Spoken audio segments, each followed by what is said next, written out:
अस्सलाम वालेकुम। जी वालेकुम अस्सलाम। सर की हाल चाल है? हाँ ठीक हूँ, आप सुनाएं। अल्हम्दुलिल्लाह। सर क्या नाम है आपका? मेरा नाम जाहिद चीमा है। जाहिद चीमा साहब, ये जानवर पालने का काम कितने अरसे से कर रहे हैं? मैं कर रहा हूँ बचपन से। बचपन से? हाँ। तो कैसा पाया आपने इस काम को? काम अच्छा भी है और गंदा भी है। अच्छा किस हवाले से और गंदा किस हवाले? अच्छा ये है कि अपनी मर्जी से सुबह जिस वक्त मर्जी उठो, जिस वक्त मर्जी का काम करो, जिस वक्त मर्जी आराम करो। तो बुरा यही है कि 24 घंटे की नौकरी है। देखिए अपना कारोबार है 24 घंटे में, फिर क्या हुआ है तो अपना ना टेंशन तो रहती है ना 24 घंटे की। अच्छा। ना बच्चों की फिक्र ना बीवी की फिक्र। तो आपने इस वक्त कितने जानवर रखे हैं? मेरे पास 10-12। 10-12। हाँ। तो माशाल्लाह कौन कौन से जानवर है? सारी भैंसें हैं या गाय? 3 गाय हैं और 7 भैंसें हैं। 3 गाय हैं और 7 भैंसें हैं। गाय और भैंसें मिक्स रखने की कोई खास वजह? खास वजह है दूध गायें ज्यादा देती हैं, भैंसें कम देती हैं, उनसे उनका मेरिट बराबर हो जाता है। मेरिट से मुराद? मेरिट से मुराद दूध गाय ज्यादा देती है ना, गाय का दूध पतला होता है, गाय भैंस का दूध गाढ़ा होता है। हाँ। तो बराबर हो जाता है। ठीक है। रेट भी चल जाता है। चीमा साहब हमें बताएं कि भैंस का दूध तो जैसे कि महंगा होता है गाय से, ठीक है, तो क्या जब आप क्या गाय पट्ठे नहीं खाती? नहीं, जब आप मिक्स करके देते हैं हाँ। तो क्या रेट वही मिलता है आपको? वही मिलता है। गाय का रेट मिलता है कि भैंस का रेट मिलता है? नहीं, भैंस का रेट मिलता है। किस रेट से दूध दे रहे हैं? हम 110 रुपए दे रहे हैं। 110 रुपए? हाँ। माशाल्लाह दूध ही खुद आगे लेके जाता है। हाँ सही है।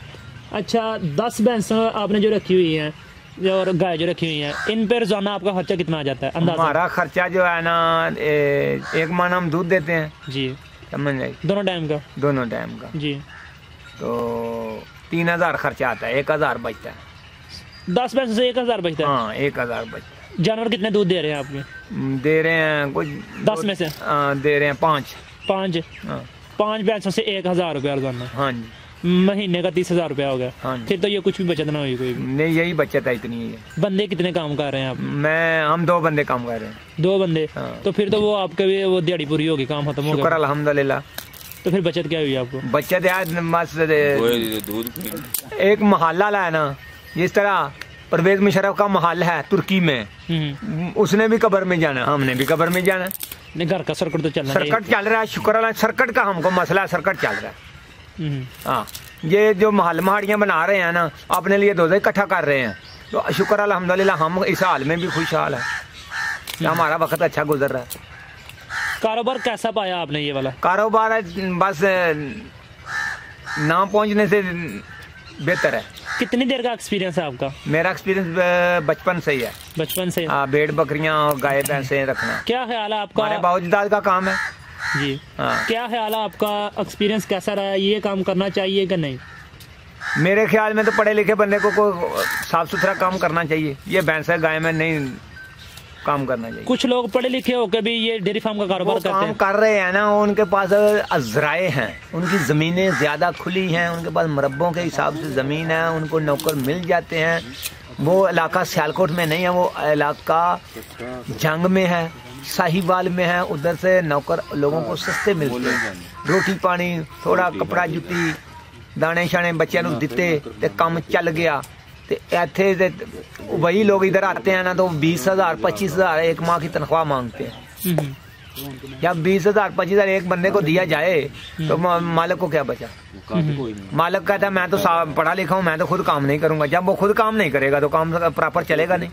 आपने बताया लेबर का, लेबर का मसला, लेबर के मसले को डेयरी फार्म के कारोबार में कैसे हल किया जा सकता है? वो अलग ऐसे किया जाए कि खुद गहना सुथरे कपड़े उतारो और गंदे कपड़े पहनकर साथ लग जाओ। आपके कहने का मतलब डेयरी फार्म में बंदा अपने साफ कपड़े नहीं पहन सकता? नहीं पहन सकता। सही है। हाँ जी। तो फिर तो नए बंदों को कारोबार ये करना ही नहीं चाहिए? नहीं करना चाहिए। तो फिर दूध कहाँ से पियेंगे लोग? दूध पियेंगे जो लोग कर रहे हैं वो कर रहे हैं। और बहुत से काम बिजनेस हैं। अपना क्या वजीर आजम साहब अभी नए प्रोजेक्ट खोल रहे हैं, उनमें अपना आप शामिल हुए। आप जरूर गाय भैंसों में दाखिल होना चाह रहे हैं। वो कह रहे हैं आप घबराएं नहीं, बस अभी काम नए निकल आएंगे, कारखाने अभी लगने लगे हैं। आप किसी को मैनेजर लगा देंगे, किसी को लेबर पे लगा देंगे, किसी को बड़ा अफसर लगा देंगे। चीमा साहब आपकी बातें माशाल्लाह बहुत अच्छी है। एक बंदे को नौकरी नहीं मिलती कोई भी, ठीक है ना, ना उसको कारखाने चला रहे हैं ना, अभी चलने वाले हैं, आप परेशान क्यों हो रहे हैं? मेरा सवाल कंप्लीट होने देना, मैं बता रहा हूँ आपको। एक बंदे के पास नौकरी भी नहीं है, कारखाने में भी जॉब नहीं मिल रही कोई भी, वो बंदा मिलेगी ना। इतने कारखाने वज़ीर-ए-आज़म साहब बना रहे हैं, इतने बन जाएंगे, इतने बन जाएंगे, कोई आदमी जो पाकिस्तान में भूखा मरेगा ही नहीं। मतलब 1 करोड़ से ज्यादा नौकरियां आ जाएंगी। 1 करोड़ छड़ के मैं कह रहा हूँ कि जब इतने कारखाने होंगे, करोड़ों आदमी उसमें काम करेंगे। आप जेल लग रहे हैं इमरान खान के पक्के। हाँ, जबरदस्त हो गया। अच्छा वो गल छो, तुम यह दसो कि जो जट्टां दा मुंडा जलाया दी सोहनी कुड़ी नूं पसंद करे तो उन्हें की करना चाहिए? वो उसके गले लग जाए। अच्छा हाँ, तो जट्टां नूं परेशानी ना होगी कि जलाया नहीं होती है, लेकिन वो चंद दिन होगी तो फिर कोई मसला नहीं, क्या किया जाए। नहीं तो जट्टों नूं ये है ना, ये मोबाइल और वीडियो ने सब कुछ यही तबाही मचाई हुई है ना, कि लड़कियां खुद लड़कों को पसंद कर रही हैं। यूनिवर्सिटियां इतनी हो गई हैं, लड़कियां और लड़के इकट्ठे पढ़ रहे हैं, वो एक दूसरे को लाइक करते हैं। वो माँ बाप क्या करे? कोई सोल्यूशन इसका क्या सोल्यूशन? कुछ भी नहीं हो सकता। क्यों? कि अल्लाह और अल्लाह के नबी ने कह दिया कि 14वीं सदी में ऐसा वक्त आएगा कि इंसान अपनी हदें पार करता जाएगा। हम बराए नाम कुरान को मानते हैं, लेकिन दिल से नहीं मानते। जो अल्लामा इकबाल ने शेर कह दिया है ना, वो सच किया हुआ है। कौन सा शेर है? उसने कहा, आपने कहा ना अमल से जिंदगी बनती है, जन्नत भी जहन्नम भी, खाकी अपनी फितरत में ना नूरी है न नारी। माशाल्लाह चीमा साहब, आपकी हालत से तो नहीं लगता आप इतने समझदार हैं, लेकिन आपने बातें समझदारी की कर दी हैं। बस मैं 2 जमात में भी पढ़ा लिखा हूँ ना, ऐसी कोई बात। माशाल्लाह क्या क्वालिफिकेशन है आपकी? कोई क्वालिफिकेशन हमारी क्या है, बस हम भी धक्के खाते रहे हैं। फौजी रिया चीमा असल में बात ये है कि अल्लाह और अल्लाह के नबी ने जो कह दिया है, कुरान पाक ने जो कह दिया वो होना है, बिल्कुल वो रुक नहीं सकता। ये हम पर ऐसे वज़ीर-ए-आज़म क्यों नाज़िल हुए हैं? हम खुद ठीक नहीं है, क्यों? हम एक दूसरे को खुद ब्लेड कर रहे हैं। मैं कह रहा हूं, मेरा अपना कीदत है, सदर से लेकर पियन तक सब चोर हैं, सब। जबरदस्त। कोई बंदा ये नहीं कह सकता कि मैं चोर नहीं हूँ। क्यों? हम कुरान को मानते नहीं, मिलावट कर रहे हैं। हर काम में हमारी मिलावट है, हर काम हम 2 नंबरी पे कर रहे हैं। एक्सपोर्ट तक काम है, वो क्या होता है, उधर से पैसा आ जाता है, हम क्या 2 नंबरी ग्लव्स जा रहे हैं। कंटेनरों का कंटेनर जब वो आगे खोलते हैं, वो हमको बड़ी बड़ी छोटी गाली निकालते हैं, बस। बड़ी छोटी, बहुत छोटी बड़ी गाली निकालते हैं। ये जो दूध में पानी मिलाती है, इनके बारे में उनके बारे में वो भी ठिकाना जहन्नम है। वो आपने पुरानी मिसाल एक सुनी होगी, गुजरी और बंदर वाली, कि वो जब उसके पैसे की थैली बंदर के हाथ में आ गई, वो दरिया के किनारे पर बैठ गया, दरख्त के ऊपर चढ़ के 1 रुपया उसके पास फेंके, 1 पानी में फेंके। उसने कहा ये क्या? उन्होंने कहा ये पानी के पैसे थे और ये आपके पैसे हैं, ये आपने उठाओ और चले जाओ। जबरदस्त। क्या पानी डालने का तो यही मुफाद है।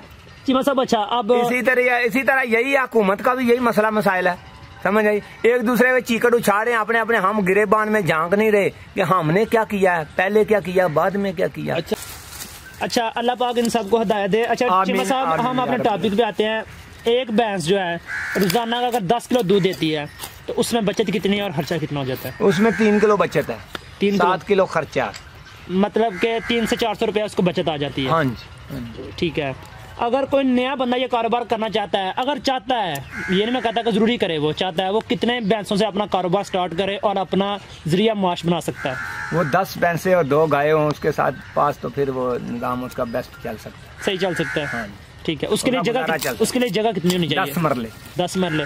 उसके लिए चारा कितना होना चाहिए उन भैंसों के लिए? चारा 1 एकड़ कमान होना चाहिए। हाँ। 3 एकड़ बरसीन, तो 200 मन तूड़ी होनी चाहिए, तब उनका गुजारा हो सकता है। सर्दियों का यह निजाम है, गर्मी का निजाम लहदा है। मत आप ये कहें ये सारे साल का गर्मी का। आखिरी बात आपसे पूछूंगा, आपका कहने का क्या मतलब है, ये कारोबार मुनाफा बख्श है कि नहीं? बस ये मुनाफा बख्श है, अगर आप इसमें खुद काम करें तो। मेहनत में अजमत है, मेहनत में अजमत है। जबरदस्त। बहुत शुक्रिया चीमा साहब, बहुत अच्छी बातें शेयर की। अल्लाह निगहबान।